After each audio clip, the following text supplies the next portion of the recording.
Welcome to Greg Rent's, guys. This is a beautiful day here in Greg Rent's history. It's another hot Monday, and we're here with none other than Mr. Eric Brown and Mr. Mike Brasher. We got some stuff to talk about. Mike, welcome to Greg Rent's. How long have you been doing business here with us? I just started. Right on, man. He's brand new. He's got some friends. He's grown up. Hearing about how old are you roughly, give or take 20 years? 39. Oh, there you go. I love it. All right. You grew up here in Ohio, or where are you from? No, sir. I'm a valley guy. I used to pick cotton. I went from 50 pounds picking cotton a day to 30,000 pounds. Grew up in Visalia on a farm, and you name it, we did it. Wow. What do you think about that, Eric? That's Central Valley. That's what they do up there. I think they pick cotton and milk cows. I milked cows before I went to school. I think that's what they do up there. I came home. Yes, sir. What other kind of occupations have you had throughout your life? Yeah, if I was to tell you, you wouldn't believe it. I pastored a church in San Paulo for 12 years. Wow. Pastor of the church in Santa Paula for 12 years. All right. I get with that. Earlier, when you first showed up, we were kind of BSing. We got to start rolling the camera like right away because like you had a good auction voice. You were going to sell this rental yard here at one point in time. Tell me how you were an auctioneer at one point. You mean this is not rolling now? Mm-hmm. It is. I gotta watch what I say. I mean, I wouldn't want to get out. Hey, bitter now. Yeah. So you were an auctioneer, and once upon a time, you might have caught a bid out of the air. Oh, I'm sure, lots of times. Does that happen a lot in the auction industry? Every day. Wow. What's caught a bid out of the air mean? It's a fake bid. Oh. You don't have a bid, but you're saying you do have a bid. Got it. With the modern technology, I don't know if you've been following auctions at all, but like, it's on the computer. So you think the computer's doing fake bids too? They have a way. Wow. I grew up going to auctions my whole life, and I never knew. I could imagine, but I tell you, the one that really does a good job is one just down the road. He pulls so many fake bids. You wouldn't believe it. Oh, just down the bottom of the hill here? Yeah. Am I allowed to say his name or no? I wouldn't. But I know who it Probably is. knows who we're talking. Yeah, Yeah. small Everybody town, buddy. knows who he is. Yes, sir. Yeah. Poor old dad had to die in a fire there. Ooh. Oh, man. Wait, how long ago was that? Oh, it's been probably 20 years, 25 years I want to since he say, I died. think I remember something about a fire down in that area. Yeah, he was in the kitchen Oh, doing something and never got out. terrible. Damn it. God bless his soul. Yeah. So, Mike, you came to me, what was it, last Wednesday, Thursday? You came to me, I think, Thursday. And I was out on the yard. We were trying to get a man lift ready for a rental. I'm like, oh, buddy, here comes Mike. What, because we always, comes around, says hi, we drink a cup of coffee, whatnot. We're always shooting the breeze. It's pretty surface, and I could tell when that day when Mike come walking in, it was a little different. Tell me about that. Well, I watched this guy with this backhoe. He didn't know what he was doing, man. It was raining like crazy at the time. And he'd cleared that road off where he could go up a hill. It wasn't very wide, and he was backing down. And I don't think he had his back all the way down something, but that one wheel hit that mud, and he just started sliding off, and that back was just so easy. How'd you feel about that when you had to come in here and tell me about that guy? It wasn't a good feeling. I didn't want to do In it. all your 39 years, have you ever had to come to somebody like that with your hat in your hand and have that feeling? First time. How Well, about, I take that back. There was a time when I first started out, I had a dozer, and I was coming down a hill, all in rock boulders and stuff. Got caught on that, and went around. it can happen that quick, right? That didn't bother me until I got off. And once I got off and looked at it, oh, shit. Yeah. It happened about- that fast. I've had some tough moments. One time I was backing an excavator onto a trailer, and I didn't know it, but the turret was off, and that thing just boom, walked itself right off. and I think I got a bloody lip, and I busted my nose on the ROPS from slamming me. Do you have anyone guiding you? No, I was by myself in the street. You don't do it by yourself. Right. Not a big excavator. Yeah, there you go, folks. Don't do it by yourself. Yeah. I've put a number of pieces of equipment on their side before. One on its roof and a couple, 2 or 3 on their What's side. the gnarliest one you've ever done? I think I put a Cat 950 loader on its roof up in Montecito. What could you have done better? Wore my seatbelt for one. That would have been a great start. Did that guy have his seatbelt on that day, Mike? As I recall, I really don't think so. Not for sure, but I'm pretty sure he didn't. Yeah. What I could have done better at that point in time was, I was a kid at that point in time, 23 years old, no business in a machine that large, working for a small contractor, and just got too close to the edge. And when you come towards an edge with a machine, you don't want to come, with it. You want to come at it at a 45-degree angle, and I came with it like this, and it went. And at that point in time, you just hold on and you go for the ride. What would you have done better, though? I mean, stopped, just waited, or had a spotter? Ask somebody? Yeah, like just supposed to compact the edge, compact the top of the slope. Ask, like, how do I do this? Like, what's the best way to do it? To me, the easiest way it seemed to be is to run parallel with it and do it, but that puts you in a giant disadvantage. When I mess up, Mike, it's because I'm going too fast. I need to slow down. Like, that's me. What do you think this guy that was up there could have been doing better? He just wasn't paying attention enough because it was raining and got off in that mud, and he should have stayed away, plowed the road a little bit more, got that mud off, and went out that way. It just happens so quick. Yeah. Just so quick. You can't stop it. Once it starts going... No, you just hang on. Yeah. What were you feeling that day when you had to come in here and talk to me? You don't want to know. Why not? It wasn't a good feeling. Yeah. I think the guy that came in here was more scared than anything. Mm-hmm. He didn't want to come in here and tell you. Yeah. What was your reaction to my reaction? I couldn't believe what your reaction was. You was more worried about the guy that did it than the machine. Yeah. I was like, always man, most important.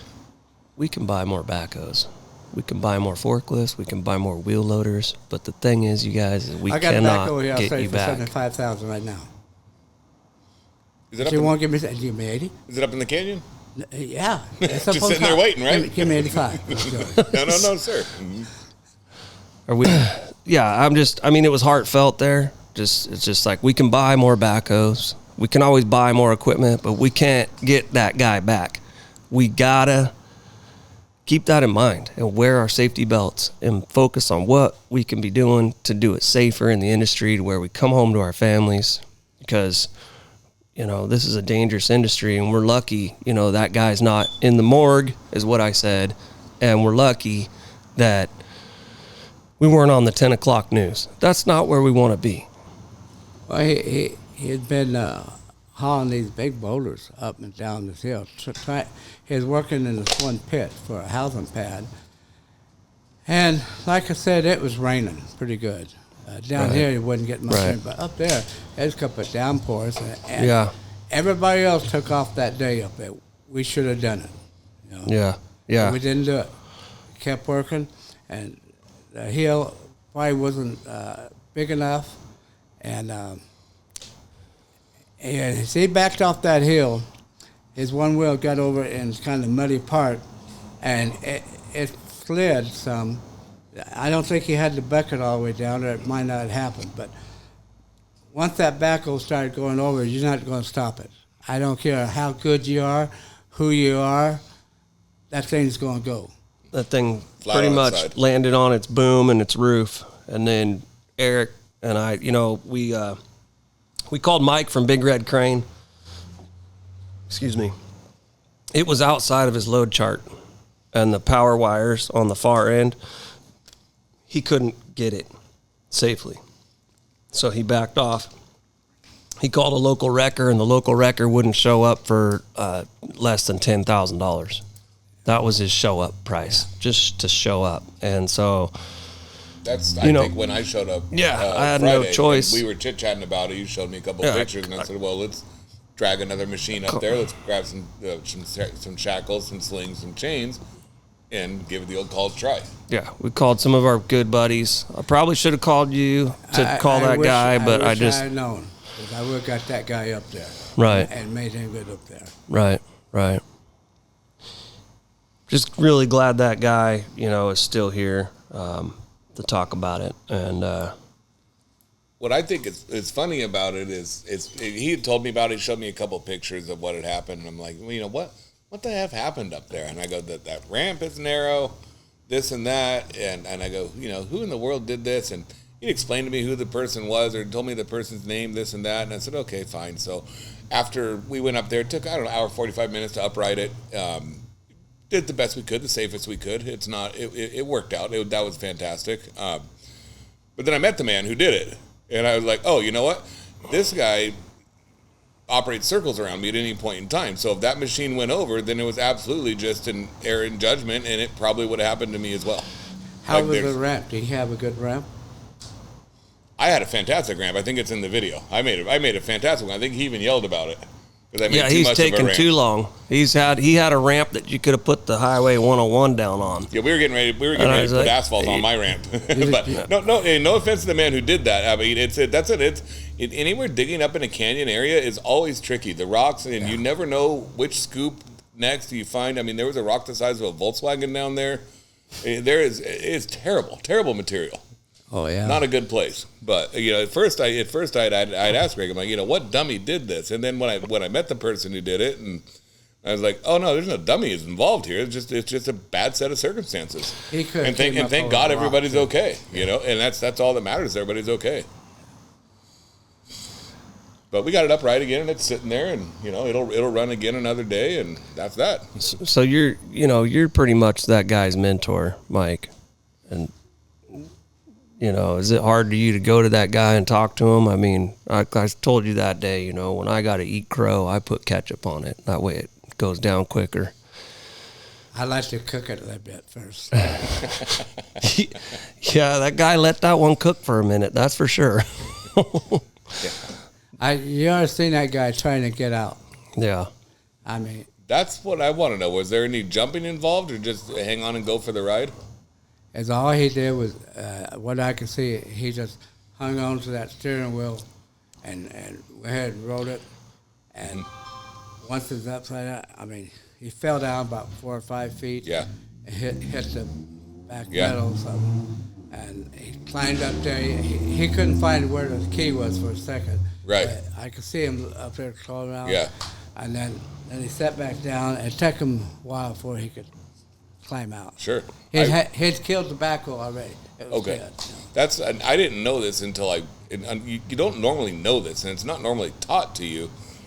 But after a while, you figure out if you ever get in a position when the machine goes over, if you can, before you go all the way over, shut the machine down. Yeah. If you can. Sometimes you can't, but also what I was taught, and what I guess I learned myself is you just hang on and go for the ride. You just clutch everything as tight as you can, and don't you brace try it to and you jump. brace yourself. No, don't jump. Yeah, that guy's No, brace yourself. That's the worst thing you can do is try to jump. Absolutely. You will not Right. beat the machine. You'll get crushed underneath it. Something else terrible will happen. I mean, even if you go with the machine, you still might get hurt, Oh, yeah. but you probably won't die.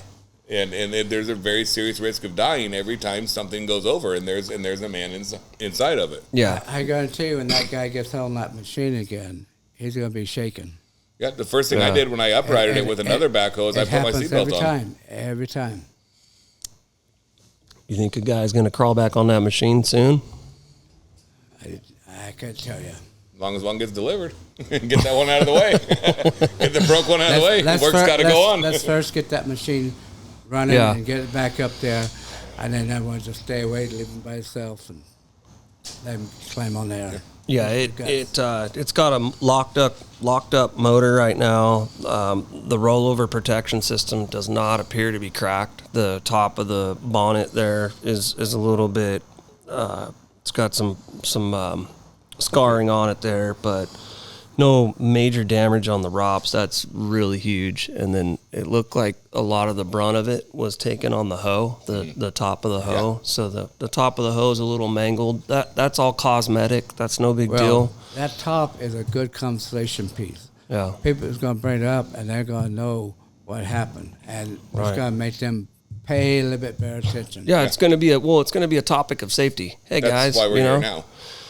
Once upon a time, a little funny story for you. I was at a golf tournament, and my golf cart was going about 3 to 5 miles an hour faster than everybody else's golf cart. So I'm driving along, and I'm button hooking everybody, and I'm spinning my friends out, and I'm doing burnouts and locking up the back tires, doing 360s, and hee-hawing and laughing. I think I was there. So at the very end of it, I got confronted by someone of seniority, and they said, "Did you roll that golf cart?" I said, "No, I didn't." The guy that ended up rolling the golf cart happened to be our insurance agent. Yeah, but anyway, I'm glad a guy's all right. That thing fell over, the top's damaged, the tip of the hose damaged, the motor's locked up. The motor being locked up is the biggest problem. We were talking about how to get it unlocked. I was talking to John Deere, Coastline, Oxnard today, saying, "Hey guys, we're going to take the injectors out of this thing and spin it over. What are we going to do?" And they said, we need to get it up there. So right now, tomorrow morning, I got to wake up and figure out how we can get that thing, either to Oxnard or get the motor freed up so a guy can get back to work. What do you think, Well, Mike? I think you're going to go up there, and you're going to get on that machine. You're going to hit that button, and it's going to fire right up. I think the oil's drained. Eric's ready to drive up there right now. I'm with him. I think the weekend and sitting for a day and a half, I think all that oil is going to get I'm past with the you rings and the 100%. cylinders, or it's going to get 9 into the out of valves 10 there. times. 100%. Hey, 100. I Do think I got two? Make a bet right now. Shake my hand, I think Mike. maybe a man wants to turn it over by hand with a breaker bar first to make sure you get a full. 102. 102. I'm out. 102. Shake my hand now. Shake. I'm out. He's out, folks. Yep. Let me get a fake bid. He's in for 3. All right. Right Well, back to you for 4. I'll take that bet. You're on. I don't think it's going to fire up. That's just me. I mean, It's going to turn over. That oil has time to drain back through that engine. right. Yeah. What do you think? Rotate the crank backwards or take the injectors out? I don't think you're going to have to do anything. I think it's had time to set, and that oil is going to drain down on its own.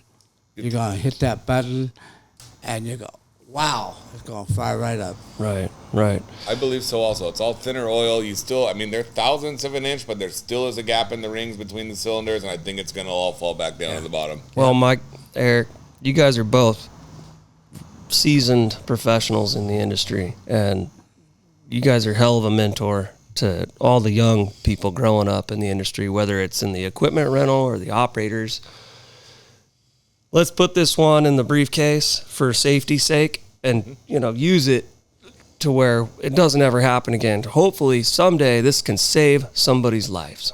Okay. Seatbelts are there for a reason. That's Rent right. equipment, wear the seatbelt. Yeah. And spotters and whatever else we could have done, slow down. We could have had a spotter. There's, Number of things. number of things a guy could have done better. So And don't be in a hurry when it's raining. that's Go right. home. Don't be in a hurry when it's raining. Just go home. That's why they have rain days. This is why they have rain I days typically right there. don't work in the rain because sugar melts. So it's hard for me to work in the rain, and I choose Mike, not who to. did you invite onto our show, Mike? You ought to be out there when it's snowing. I mean, I've been with 5 feet of snow and you're plowing. I've done it one time, and it was maybe this much snow, and I got in my truck and left. Right, I gave up. right. You start 2 o'clock in the morning. All right, you guys. Mike, I just want to say thanks for coming. Eric, thanks for coming. Pleasure. You guys, Pleasure stay meeting you, Mike. tuned. Stay tuned to more of these awesome episodes. Greg Rentz, subscribe to our channel. Mike, thanks for coming on. Eric, you guys are awesome. That's a wrap. Wrap.